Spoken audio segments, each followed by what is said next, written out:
Lá na Guiné-Bissau, quando nós queremos agradecer a Deus, nós falamos assim, Nhala Abeni. Então, Nhala Abeni. Senhor, muito obrigado. Quero agradecer ao reverendo Luiz Roberto, né? Já confundindo aqui o nome. O reverendo Luiz Roberto, pelo convite, e aí também a igreja. Geralmente quem entra em contato conosco mais frequentemente é a irmã Emanuele, e está ali, Emanuele, da área de missões, e toda a igreja que tem orado por nós, tem participado conosco, tem sido uma igreja parceira. O que é uma igreja parceira? Uma igreja parceira é aquela igreja que, de fato, caminha conosco na obra missionária da Guiné-Bissau, orando, às vezes acompanhando o trabalho, também ofertando financeiramente. Graças a Deus, a igreja tem sido parceira conosco lá na Guiné-Bissau por muitos anos. Deus seja louvado. E que Deus abençoe também a igreja. Fico feliz de voltar aqui e ver novas pessoas, irmãos novos que se converteram ou que vieram de transferência. Deus seja louvado. E também alguns que eram daquela época, né? Que Deus abençoe a igreja. Nós somos missionários da APMT, Agência Presbiteriana de Missões Transculturais. Temos material informativo lá fora, você pode pegar, é gratuito. E a gente vai estar durante o dia com vocês, depois da escola dominical, os irmãos quiserem fazer perguntas, a gente está à disposição, tá bom? Irmãos, Jesus falando sobre o casamento, ele disse, aquilo que Deus uniu, não separe o homem. E a outra coisa que Deus uniu, que nós não devemos separar, é adoração e missão. E o Salmo 96, ele fala desse casamento entre adoração e proclamação. A verdadeira adoração deve desembocar em evangelização, em missão. E a verdadeira missão deve visar a adoração. Há missões porque ainda há pessoas que não adoram a Deus. Elas precisam adorar a Deus. Para que adorem, elas precisam conhecer a Cristo. Porque nós só podemos adorar a Deus em espírito e verdade através de Cristo. Então é por isso que nós fazemos missões para que as pessoas adorem.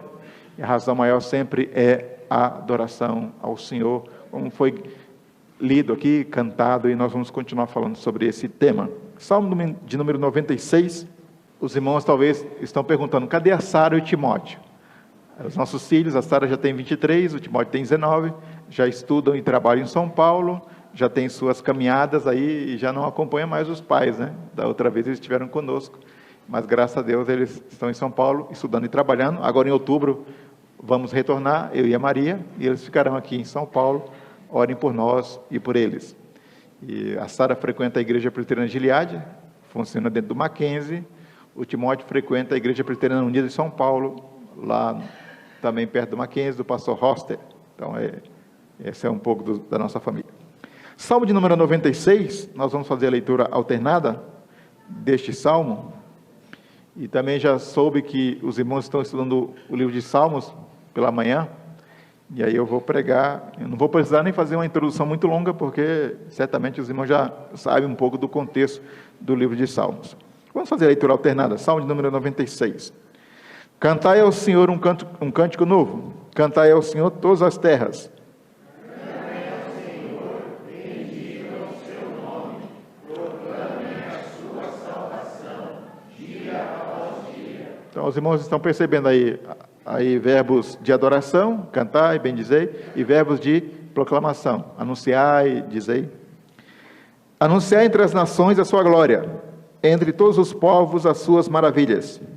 Porque o Senhor é grande e digno de ser louvado, mais temível do que todos os deuses.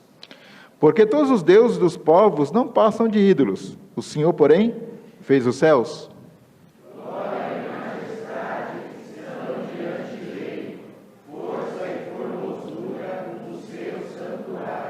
Tributai ao Senhor, ó família dos povos, tributai ao Senhor glória e força.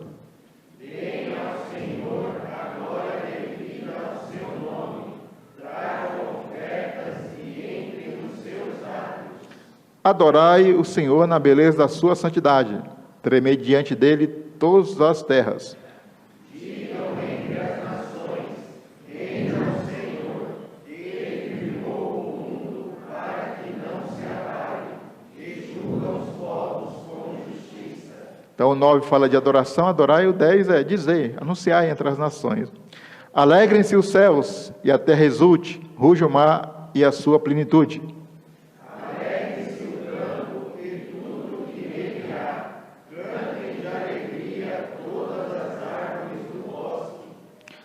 na presença do Senhor, porque vem julgar a terra, julgará o mundo com justiça e os povos consoante a sua fidelidade. Oremos mais uma vez. Pai, neste momento, Senhor, queremos pedir a Tua bênção para a pregação da Tua palavra. Capacita o Teu servo, Senhor, dando graça, poder do Teu Espírito, abençoa o Teu povo, Senhor, e que todos nós, de forma humilde e reverente, possamos escutar a Tua voz. Abençoa o Teu povo, edifica e dá-nos o poder do Teu Espírito. Oramos em nome de Jesus. Amém. Irmãos, o livro de Salmos era o inário do povo de Israel, portanto, muito usado na adoração a Deus, no culto, para expressar emoções do povo da aliança. E nós encontramos salmos de alegria, salmo de tristeza, salmo de gratidão, de lamentação, ou outras divisões como salmos messiânicos que apontam acerca da pessoa de Jesus, porque nós temos aí então salmos para todo tipo, salmo de louvor, salmos de confissão, salmos de lamentação, e assim nós temos os salmos messiânicos que apontam diretamente para a pessoa de Jesus. Davi, ele escreveu a maioria dos salmos, mas nós temos outros autores, como o seu filho Salomão, Moisés, Asaf, os filhos de Coré, e outros salmos que são considerados salmos sem o autor conhecido. O Salmo 96 provavelmente foi escrito por Davi, e o contexto desse salmo é quando ele estava trazendo a arca, lá na segunda crônica, ele estava trazendo a arca que estava lá com os filisteus, depois foi para a casa de Obed-edom, e aí ele estava trazendo a arca para Jerusalém, para colocar lá na cidade que havia conquistado. Podemos dizer que esse salmo, o Salmo 96, é um salmo de adoração e um salmo de missão, porque ele convoca todos os povos a adorar a Deus, mas também ele desafia para que todos nós possamos proclamar o nome do Senhor, a sua salvação entre as nações. Então a gente vê esse casamento aí entre adoração e missão. E aqui neste mundo, deste lado do sol, entre a primeira e a segunda vinda de Jesus, não se separa adoração de missão. Nós vamos continuar adorando a Deus no céu. Não haverá missão no sentido de proclamação redentora, porque a plenitude dos eleitos será completa. Mas aqui, neste momento, até a segunda vinda de Jesus, a mesma igreja que adora, deve ser a mesma igreja que proclama, porque nós somos chamados a adorar a Deus e proclamar o seu nome em toda a terra. Esse é o nosso fim principal, e Deus nos deixa aqui, porque nós temos esse chamado de adoração e de proclamação, senão ele já nos levaria para o céu, mas nós estamos aqui ainda para adorar e proclamar. E este salmo, então, enfatiza o casamento entre adoração e missão. Portanto, esse salmo fala da ligação direta entre adoração e proclamação. E é sobre isso que nós queremos falar nessa manhã. O casamento entre adoração e proclamação só acabará no céu. Aqui ele permanece. Não podemos separar. O que Deus uniu, não separe o homem. Deus uniu eleição na eternidade e proclamação do evangelho no tempo da história. São duas faces da mesma moeda. Fazem parte do mesmo decreto. Então a gente não pode separar. Nós que cremos na eleição, devemos ser os mais dedicados na proclamação, porque são coisas que estão unidas. E então, nós temos que entender isso. Sobre adoração e proclamação, o salmista destaca primeiro o chamado universal, a adoração do Senhor, e ele dá as razões. É interessante que ele diz que nós devemos adorar ao Senhor, e aí ele dá as razões. E quais são as razões porque nós devemos adorar o Senhor? Veja aí, há vários verbos no imperativo presente que enfatizam uma ordem, um pedido que devemos obedecer sempre. Veja aí, ele começa dizendo, cantai, versículo 1. Versículo 2, cantai, bendizei. Aí, no versículo 4, ele vai dar a razão. Por que nós devemos adorar o Senhor? Por que nós devemos adorar esse Deus maravilhoso? Porque grande é o Senhor, e muito digno de ser louvado, temível mais do que todos os deuses. Ele é grande, ele é glorioso, ele é o único Deus. Os deuses supostamente adorados pelos homens não são nada, e há um único Deus vivo e verdadeiro que deve ser adorado, porque ele é Deus, porque ele é Senhor, ele criou o céu e a terra, então só ele merece a adoração, só ele merece o louvor, a glória. E aí há essa razão porque nós devemos adorar o único Deus vivo e verdadeiro. Aquele que João falou lá em Apocalipse, que foi lido ali, que todos estarão diante do Cordeiro, e nós já começamos aqui, a visão se completará completamente no céu, mas nós já começamos aqui como povo de Deus, e porque nós sabemos que de fato Ele é grande, é tremendo, mas para que isso se cumpra, também envolve a proclamação. É por isso que o salmista liga sempre adoração e missão aqui. E aqui também vai se cumprir o que Deus falou a Abraão: em ti serão benditas as famílias da terra, apontando para esse futuro aí de adoração universal, com a vinda de Jesus e a adoração completa lá no céu. O salmista também destaca que Deus, Ele é grande, Ele é poderoso, é o Deus da aliança. No versículo 4 diz que o Senhor, porque o Senhor aqui, em caixa alta, nós sabemos que é o nome Yahvé, o nome que expressa o Deus da aliança, o Deus que é fiel, que fez uma aliança com o seu povo. Então nós devemos adorar porque Ele é o Deus da aliança, é o Deus que nos comprou, que nos salvou, que é o nosso Deus, o Deus que tem uma aliança, um compromisso com o seu povo, com a igreja. É por isso que Ele deu o seu Filho por nós, porque Ele ama e é fiel à sua aliança. E é esse Deus que nós devemos adorar, o Deus da aliança. Ele é cheio de glória e majestade, diz o versículo 6. Glória e majestade estão diante dEle, força e formosura no seu santuário. Então o salmista vai descrevendo porque quais são as razões porque nós devemos adorar a Deus. Porque Ele é o único Senhor, Ele é glorioso, Ele é cheio de majestade, Ele é o Deus da aliança. Então, justamente a adoração tem mais a ver com aquilo que Deus é. E até, num sentido didático, né, a diferença entre adoração e louvor. A adoração tem a ver com aquilo que Deus é, Ele é santo, Ele é majestoso, Ele é glorioso, ou seja, tem a ver com os atributos de Deus. E louvor tem mais a ver com aquilo que Deus faz. Ele salva, Ele liberta, Ele cura. Então, de maneira didática, são coisas próximas, mas tem essa diferença. Porque a adoração tem a ver com aquilo que Deus é. Então nós devemos adorar a Deus em todo o tempo, na saúde, na doença, porque nós adoramos por aquilo que Ele é. Se temos saúde, Ele é Deus. Se estamos doentes, Ele é Deus. É santo, é fiel. Mas quando Deus faz maravilhas, nós louvamos, nós agradecemos por essas bênçãos que Deus faz. Mas sempre teremos motivos para adorar. É por isso que Jó, quando tiraram sua saúde, o inimigo, pela permissão de Deus, tirou a saúde, tirou a riqueza, os bens, Jó adorou a Deus. Não saí do ventre da minha mãe, não voltarei. Louvado seja o nome do Senhor. Por quê? Jó adorou a Deus por aquilo que Ele é. E nós também somos chamados a adorar a Deus por aquilo que Ele é. E o salmista está descrevendo essa grandeza de Deus. Ele é santo, Ele é separado, diz o salmista que Ele é santo. Versículo 8, tributai ao Senhor a glória devido ao seu nome, trazei oferendas. Versículo 9, adorai ao Senhor na beleza da sua santidade. Foi lido aqui, falado da santidade de Deus, como esse atributo que une todos os atributos de Deus. Então Ele é cheio de glória e majestade, Ele é santo, Ele é separado, Ele é distinto de todos os deuses, não há Deus como o Senhor. Ontem lá em casa, no nosso culto doméstico, eu li o Isaías 40, estou lendo Isaías, e Isaías 40 fala que quem é comparável ao nosso Deus? Aí Isaías vai mostrar que Ele é cheio de majestade, que as nações perante o Senhor são comparadas como nada, como um vácuo, porque Deus é grande, é glorioso, e nada se compara ao nosso Deus, ao Deus que nos salvou, que te criou e que nos ama. Esse é o Deus que nós somos chamados a adorar, não somente pelas coisas que Ele faz, mas principalmente por aquilo que Ele é: Deus único, verdadeiro, santo, perfeito, glorioso, majestoso, o Deus da aliança. E as nações precisam de fato conhecer, assim como nós o conhecemos. Deus nos criou para adorá-lo, para glorificá-lo, para que nós possamos nos alegrar nele, buscar sentido nele.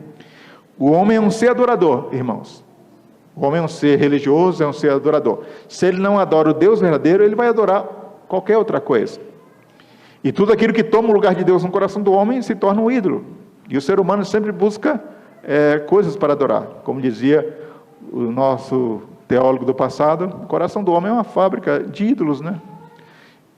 E se ele não conhece o Deus verdadeiro, ele vai ter sempre um Deus no seu coração para adorar. Mas os deuses, os ídolos têm que ser destronados, porque o lugar verdadeiro da adoração é do único Deus verdadeiro, e o salmista está nos chamando a atenção para essa adoração que nós devemos dar. Um dos privilégios de ser missionário transcultural, no nosso caso na Guiné-Bissau, é ver isso se cumprindo, e também um cumprimento da visão de João, povos e línguas diante do Senhor. E lá na Guiné-Bissau nós temos um país com 27 línguas diferentes, etnias diferentes. Nós temos o crioulo guineense, que é a língua que une todos os guineenses. Lá o português é oficial, mas não é falado nas ruas, nós não pregamos lá em português, pregamos em crioulo. E às vezes se canta cânticos em várias línguas, e a gente vê aquela beleza, né? Deus recebendo a glória, o louvor, a adoração, em várias línguas. E isso a gente vê um pouco desse cumprimento da profecia de João, da visão de João, e esse Salmo 96, as nações adorando ao Senhor, e isso enche o nosso coração de alegria de ver essas coisas acontecendo. O nosso Deus é o único que se assenta no trono, então nós temos aqui, primeiramente, o chamado para adorar o Senhor e as razões, porque Ele é Deus, porque Ele é Senhor. E aqui o salmista também agora vai destacar que nós temos que adorar a Deus, porque Ele é santo, porque Ele é fiel, mas também agora nós temos o chamado para a proclamação do Senhor. Então, mesmo o salmista que enfatiza a adoração do Senhor, ele enfatiza também a proclamação. E aí nós percebemos, como já foi falado, vários verbos no Salmo falando sobre anunciação, proclamação. Versículo 2, cantai ao Senhor, bendizei o seu nome, proclamai a sua salvação dia após dia. Então aí o chamado à proclamação. Versículo 3, anunciar entre as nações a sua glória, entre todos os povos as suas maravilhas. E aí nós temos lá ainda no versículo 10, dizei entre as nações, reina o Senhor, Ele firmou mudo para que não se abale. Então, chamado à proclamação. Então nós temos esse chamado à proclamação universal do Senhor. E também o salmista, além de dizer que nós temos que proclamar, ele nos diz qual é a mensagem que nós somos chamados a proclamar. Qual é a mensagem? Primeiro, é uma mensagem de anunciação da salvação. Ele diz, proclamai a sua salvação dia após dia. Nós temos uma mensagem a proclamar entre as nações. Proclamar a salvação de Deus. E salvação no Antigo Testamento, salvação aqui no Antigo Testamento, tem a ver com todo momento que Deus vem e livra o seu povo, como livrou o povo do cativeiro, livrou da Babilônia, mas salvação sempre apontando para a maior salvação de Deus, que é o envio de Cristo para nos libertar do cativeiro do pecado. E é essa salvação, as boas novas do Evangelho, que em Deus salva o pecador, que nós somos chamados para anunciar. Muitas vezes, irmãos, ainda mais nos nossos dias, a igreja é tentada a proclamar uma ideologia. Nós não somos chamados a proclamar uma ideologia A ou B, nós somos chamados a proclamar o Evangelho. Porque é o Evangelho que é o poder de Deus para salvar o pecador, todo aquele que crê. E a nossa mensagem é a mensagem de salvação no Cordeiro de Deus, que nós somos chamados a proclamar em toda a terra, porque é através da proclamação do Evangelho que o Espírito Santo vai gerar convertidos, e através do ensino da palavra o Espírito Santo vai gerar discípulos, porque o nosso chamado é fazer discípulos de todas as nações. E aí o salmista diz que nós somos chamados a anunciar, mas não é qualquer mensagem, porque muitos anunciam várias mensagens. Você vai hoje na internet e nas rádios, na televisão, há muita mensagem. As pessoas estão proclamando, e até algumas igrejas, mas será que estão proclamando a salvação do Senhor, a salvação do Cordeiro? Essa é a nossa mensagem que nós devemos proclamar, uma mensagem de salvação, que Deus em Cristo reconcilia o pecador consigo mesmo, que Deus tem as boas novas do Evangelho, esse Evangelho que enfatiza não o que o homem faz para Deus, mas aquilo que Deus fez para o homem em Cristo. E a mensagem de salvação enfatiza não o movimento da terra para o céu, mas do céu para a terra. É o Evangelho da graça, da ação de Deus vindo à terra no seu Filho Jesus Cristo para levar o homem ao céu por meio de Jesus Cristo, no poder do Espírito Santo. Essa é a salvação, que enfatiza que nós não conseguimos, mas alguém conseguiu por nós, Cristo. Que nós não temos força e poder, mas alguém tem força e poder, e que nele nós temos a vitória. Essa é a mensagem. Anunciar dia após dia, até a volta de Cristo, aqui em Jundiaí, no Brasil, na Guiné-Bissau e no mundo. Essa é a nossa mensagem. Mas também, além da nossa mensagem ser uma mensagem de salvação, é uma mensagem do senhorio de Cristo, do reinado de Deus no mundo. E eu não combinei com o pastor, mas a liturgia tocou também nessa questão do reinado do Senhor.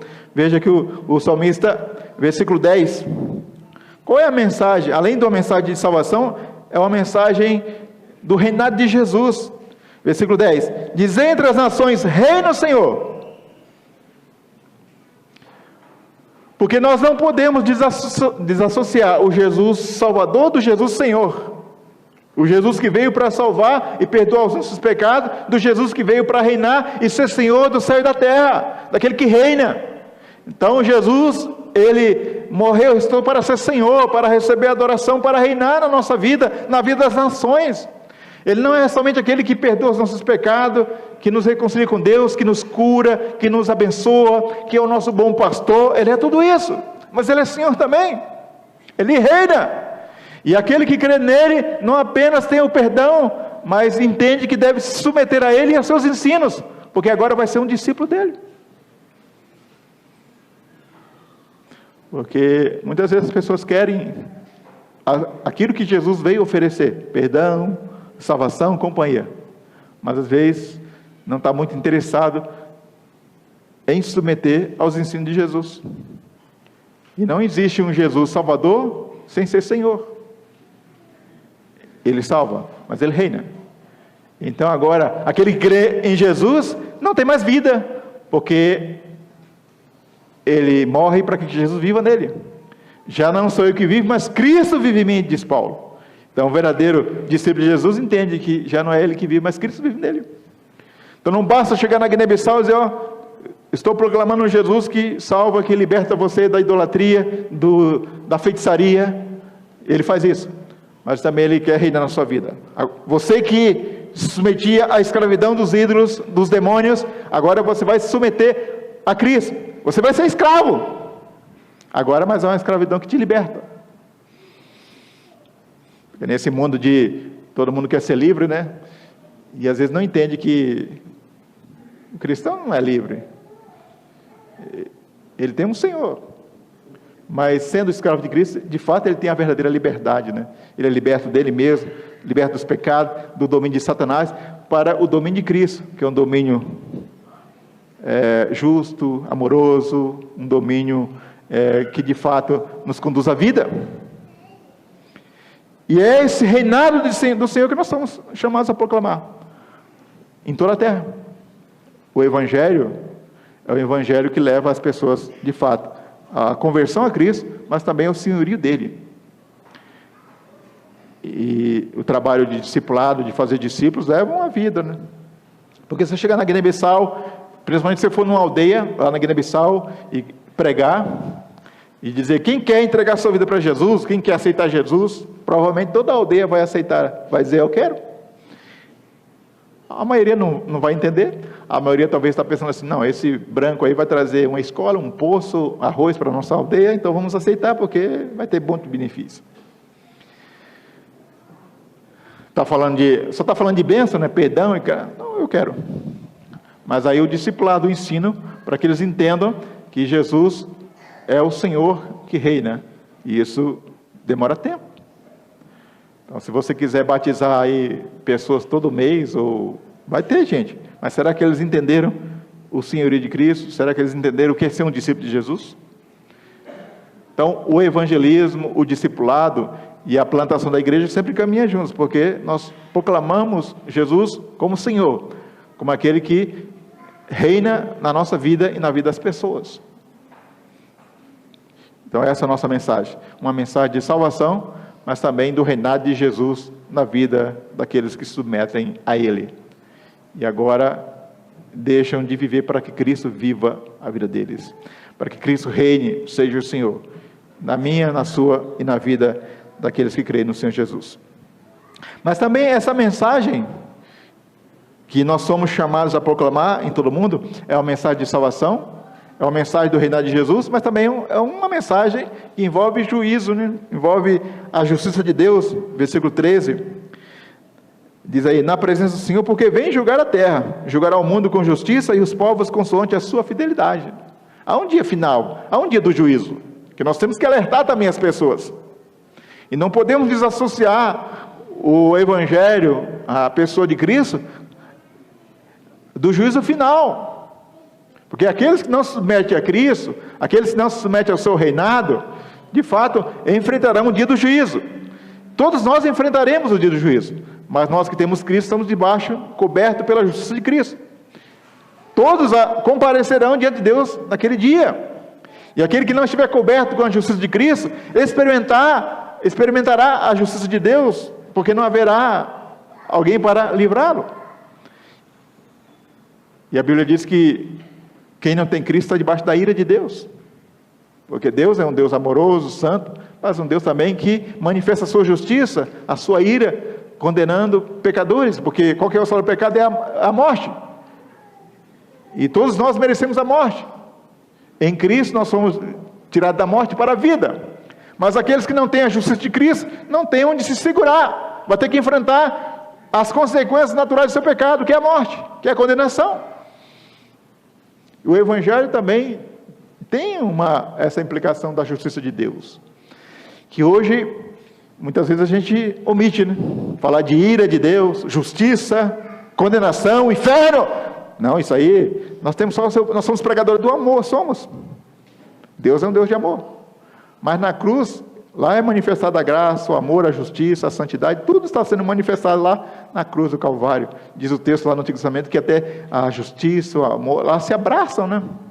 Porque Deus é um Deus, os seus atributos são completos e plenos.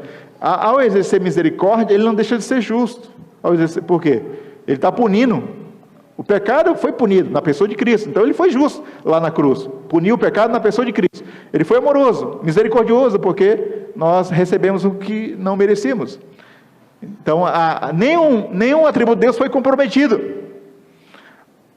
porque Deus é um Deus santo e justo e amoroso, e isso Ele agiu na cruz dessa maneira.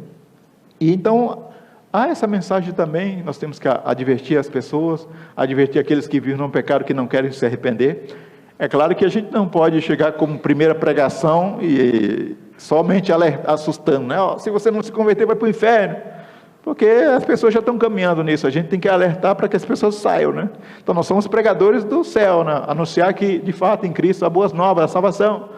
Mas há um momento que a gente também tem que alertar a igreja, alertar as pessoas que haverá juízo, e aqueles que não estiverem cobertos com a justiça de Cristo serão de fato condenados, haverá ira, inferno é real. Jesus falou disso na Bíblia mais do que outras coisas, e nós não podemos desconsiderar essas questões, fazem parte do Evangelho, da Bíblia, e seja aqui no Brasil, seja na Guiné-Bissau, nós somos chamados a anunciar essa mensagem a toda a terra, a todas as pessoas, que de fato há um Evangelho onde Deus proveu a salvação para o homem, o perdão dos seus pecados, a reconciliação de Deus com Deus.